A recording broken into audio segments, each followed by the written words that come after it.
Hello everybody and welcome back to my channel. And if you're new here, welcome. This is Essential Patience and I am Patience.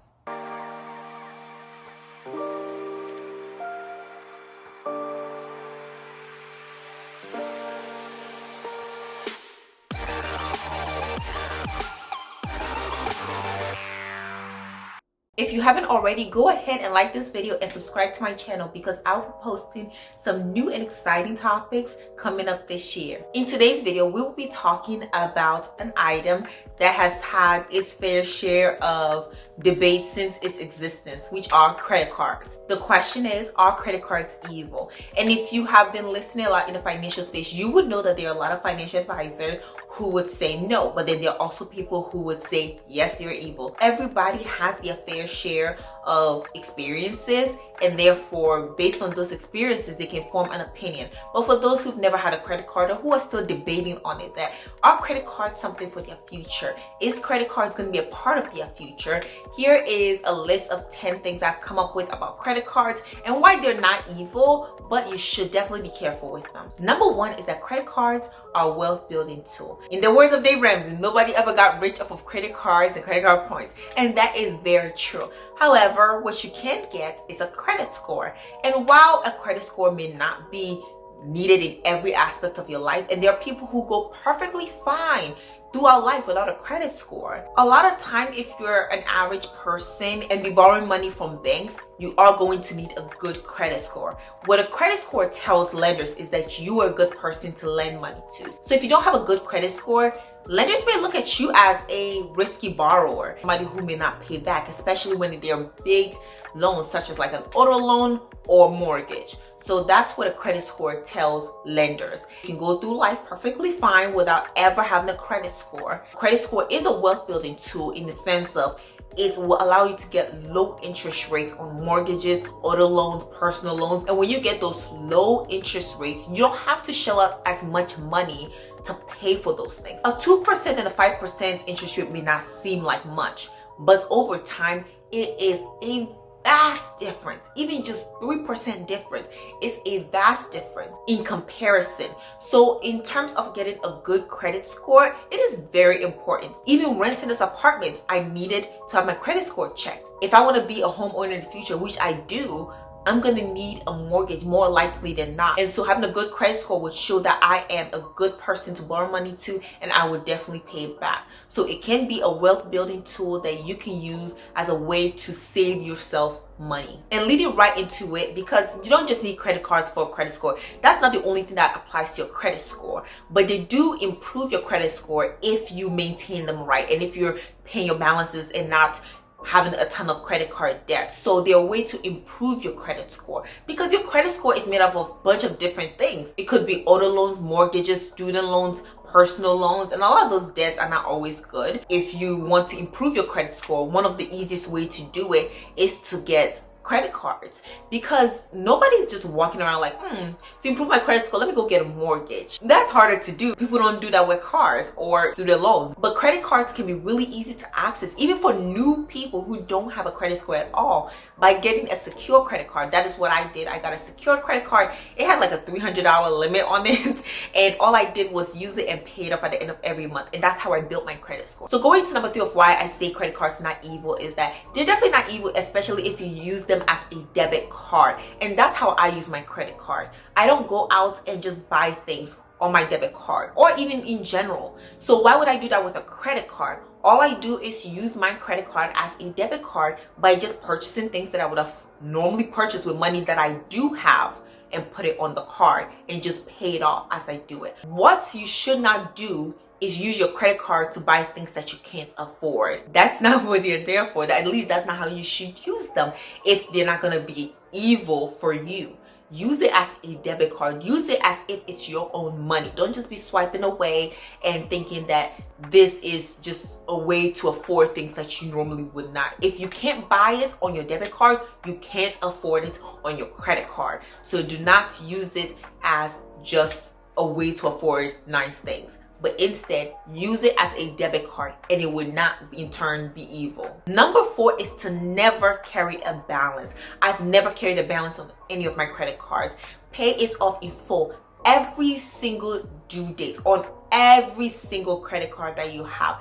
Late fees, interest rates, those are not fun. So make sure that you are paying off your credit card in full. As I said before, if you can't afford it with your debit card, you definitely can't afford it with your credit card. So if you're using it as a debit card, that means you're using money that you would have to pay it off, because you bought the things that you could afford. So there's no reason to carry balance from month to month. There's no reason why it should be growing in interest. There's no reason why it should be accumulating a bunch of late fees. That's when credit cards seem evil, because you can't afford it. And those interest rates can grow and take on a life of their own, especially if you're only paying the minimum.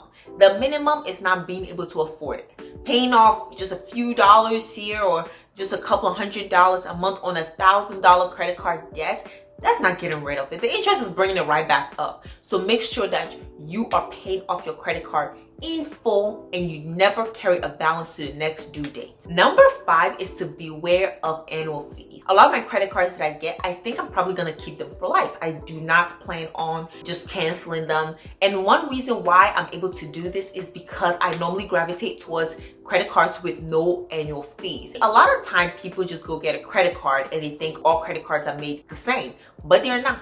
And some come with a hefty fee. I do have one credit card with an annual fee, but I find it to be very worth it because I'm able to get a lot out of it. However, do not go accumulating a bunch of credit cards that have $250 annual fees, especially if you're not getting a good deal out of it and you definitely can't afford it. So make sure that you understand that, does this credit card have annual fees?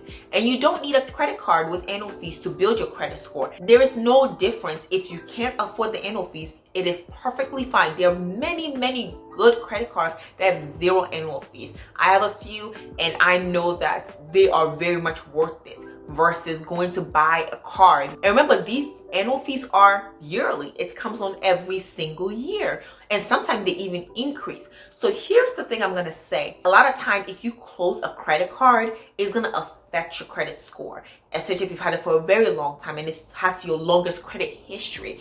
So the benefits of having credit cards with no annual fees is that you can keep it forever. You don't have to close the account if you no longer use it. You're not getting charged. That you're no longer using a card that costs $300 a year in annual fees. That's still costing you $300 even by not using a credit card. So you may want to close it because you're like, why would I want $300 a year just going out, vanishing into thin air when I don't use the credit card anymore? But had you gotten a credit card with 0 annual fees or a much lower one, maybe you could have afforded a $50 annual fee or maybe $10 or maybe nothing at all. You'll be able to keep that credit card even if you don't use it. 6 is that you need to be responsible with your credit cards by the way of using it and the way you keep them and treat them.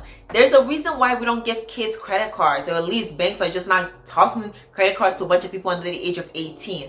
Why? Because they are hoping that by the age of 18 and above, you're responsible enough to know what a credit card is for and how to use it. And the way for credit cards not to be evil is to be responsible with it. One way is to make sure that you have a job when you're using your credit card. So when getting a credit card, don't think of it as an idea of, I'm getting this credit card to buy things, to afford things that I can't. You want to be responsible with it. Keep it well, use it responsibly, and pay it off responsibly. And something else I see is that sometimes people do have the money to pay it off. And this is where responsibility comes in terms of making sure that you know the due date of your credit cards, especially when you have a ton of credit cards or you have probably more than one credit card. You need to keep track of the due date and know when to pay it off by. Number 7 is to not get more credit cards than you can handle. Just because you see people pull out like 20 credit cards doesn't mean you need 20 credit cards. Can you handle those credit cards? Do you need those many credit cards? Why are you getting all those credit cards? Would you be able to keep your billing cycle in check to make sure that you are paying them each off? Do they have annual fees? Because if you have a ton of credit cards, like 10 credit cards with $100 annual fees each, that's $1,000 a year. So these are all questions to make sure that you have the number of credit cards that you can handle. Number 8 of why credit cards are not evil, and they might actually bring some benefit, which is to make sure that you're picking credit cards with perks that you are going to use. One of my credit cards is a miles credit card, so I'm able to get free trips with, or at least reduced price trips on my credit card. And one of the reasons why I got this credit card was because I knew that moving away from Maryland, I was gonna end up having to travel back and forth anyway, and I have plans to travel to many more places. So miles are a good way to get something for a card that I'll be paying off every single month. Some are like cashback cards. I'm able to earn a little cash back on money I was gonna spend anyway. Again, nobody's becoming a millionaire off of this, but it is an incentive to money that I would have used anyway. So make sure that when you're picking a credit card, it has an incentive that you like. So if you're not a person who travels, maybe there's no reason why you should get a credit card which the incentive is miles. Or maybe it's on an airline you never fly, so why pick that? Number 9 is to not use your credit card as an emergency fund. Credit cards can look very evil and become very evil when you use it as an emergency fund. I have several videos on my channel, including one on how to build an emergency fund, and I think it's a really good video that you should watch. There is no reason why a credit card should be an emergency fund. Really, it's scary to think that most Americans, over 50% of Americans, can't afford a $1,000 emergency. And a lot of them use credit cards as an emergency fund. But we should have the habit of building an emergency fund. As I said in that video, a 3 to 6 month emergency fund to make sure that our credit card does not become our emergency fund in times of an emergency. Because we all know things happen. Life happens. So why are you relying on a credit card which you have to pay interest on when you can build an interest-free fund that you can use as your emergency fund? But make sure that you're not using your credit card as an emergency fund. It is not an emergency fund. And number 10 is that understand that credit cards are not free money. I think the reason why a lot of people end up thinking credit cards are evil was because they spent more money than they can afford, or they thought it was free money, which, by the way, if it was free money, everybody will have a ton of them. But it's not, because there's nothing free in this world. Credit cards are no different. Credit cards have interest rates. They have late fees. They are here to make money. So understand that it is not free money. Therefore, it should not be some sort of an emergency fund, like I said. It should not be a vacation fund or a way to afford lavish life. And you can use it as a tool to build your credit score, a more appealing person to be considered for a mortgage or other types of loans. But make sure that you know that it is not free money. You want to make sure you know it now before it comes with a hefty cost. So this is all I have about credit cards. And again, I don't think credit cards are evil. I don't think it's for everyone, and I don't think everyone should have credit cards. And I think that you should be able to control your spending before you get your credit card. And again, it's a tool, not a means to afford things. So making sure that you learn about credit cards before you get one, because they can turn evil real quick. So thank you for watching this video. I'm glad you came along. I hope you like it. Like, comment, and subscribe to my channel because it helps my channel out a lot. And be sure to ring the notification bell because I post 2 videos a week, Tuesdays and Fridays, every time, okay? Every Tuesday and Friday. So come along and see what I'm talking about because it's gonna be fun. So again, thank you for watching, and I'll see you in the next one. Bye.